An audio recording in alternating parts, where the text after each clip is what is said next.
This is Larry Frank, frankly speaking sports. You know what's bad, folks? It's when you're 1-9 in your last 10 games. You know what else is terrible, folks? When you have a losing record halfway through the season, you're 30-41. You know what else is bad, folks? When you score 3 runs or less in 11 of your last 13 games. You know what else is bad, folks? When you have a manager that doesn't take accountability. And you know what? That's what the Washington Nationals currently have. If you haven't heard about it now, in the midst of getting swept by the Miami Marlins this weekend, in the midst of losing 8 straight games, Dave Martinez called out his players, put all the blame on them, and took no accountability for what's going on with the Washington Nationals currently this season. Here are some of the comments he made. He said it's never on coaching. He emphasized that his coaches work their asses off and it's never on the coaches. It's always on the players because they can't catch the ball. It's the players that catch the ball. They can't pitch the ball because the players pitch the ball, and so on and so on and so on. Well, somebody needs to wake this crazy, ludicrous guy who's underachieving as a manager and tell him the ropes of what it is to manage a Major League Baseball team. Now, don't get me wrong. In 2018, he came on with the Nationals.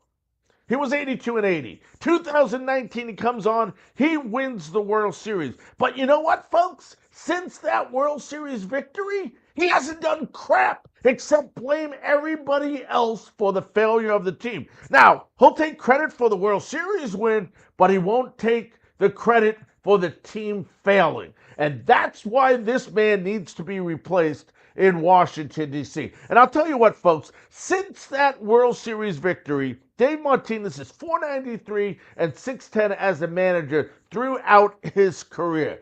Okay. This team needs a leader. When your team is not playing well, Dave Martinez, it is your damn job to put the blow on you, not on your players. You are responsible for every single thing your players do. It is your job to develop them. It is your job to educate them. It is your job to get the most out of these players and for them to play up to their potential. And you're not doing a good job. You should be fired for those comments because that is your belief. I honestly believe what you said is how you feel. And that is a losing mentality. You know, when you look at this team is not doing a lot of things that wins baseball games. You know, he's another analytical coach. Another analytical coach.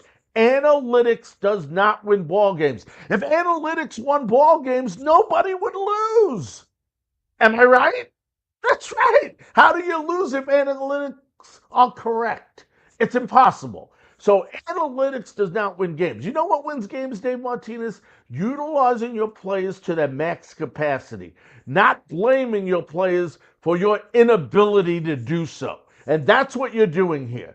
Let me explain something to you. If you want to win baseball games, you have to have the same urgency you have in the 7th, 8th, and 9th inning to score runs. That you have to have that same urgency in inning 1, 2, and 3. You have to be able to play baseball the way the game was meant to be. Analytics doesn't tell you anything except what you already know. You're telling me you need to have analytics, Dave Martinez, to tell you that a player is hot or cold? You can't just know for yourself by what he's been doing if that player is hot. Of course you can. Analytics will tell you a player is 8 for 20, but it doesn't tell you if he was 8 for 8 the first 8 times up and 0 for 12 the last 12 times up. You have to know as a manager what is right and what is wrong. You have to take full responsibility for your team's failures. You have to put the blame on yourself and not blame others. Your shortcomings are your fault, not their fault. Your job is to lead these players to victory, and you have done a poor-ass job of doing so. You don't deserve this job. You do not deserve the job you are doing. You have not won. What? You haven't finished higher than 4th place the last 5 years as a manager. You haven't. So why should you still be the manager? Why are you still not having players and teaching players the fundamentals on how to manufacture runs? You know the reason you're not scoring runs? Yeah, you'll say because the offense is struggling. Okay, but it's because your inability to teach these players to A, put the ball in play, and B, how to manufacture runs. How do you do that? Okay, call it small ball, call it old school baseball, but you know what? It works. You have to teach players when a runner's on first to hit the ball to right field so they can go to third. You have to teach players how to have productive outs when a runner's on second, how to hit the ball to the right side of the infield to move them over to third so they can score on a sacrifice fly. You have to steal bases. You have to hit and run. You have to have players hustling down the line, hustling on pop-ups. But most importantly, whatever happens, win or lose, it is your responsibility to hold yourself accountable as well as the players. You're saying it's the players' fault. Well, what the heck have you done? What are the consequences for players not doing things the way you want them to do?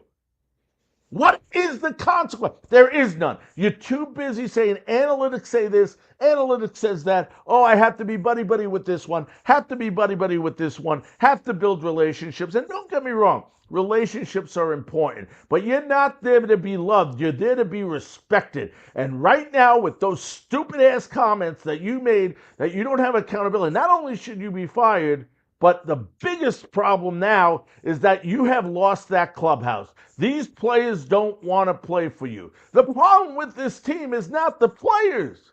The problem with this team is the manager. And that manager needs to be replaced by Mike Rizzo, and he needs to get some kahunas and make this move quickly before this season is over. I'm Larry Frank, Frankly Speaking Sports.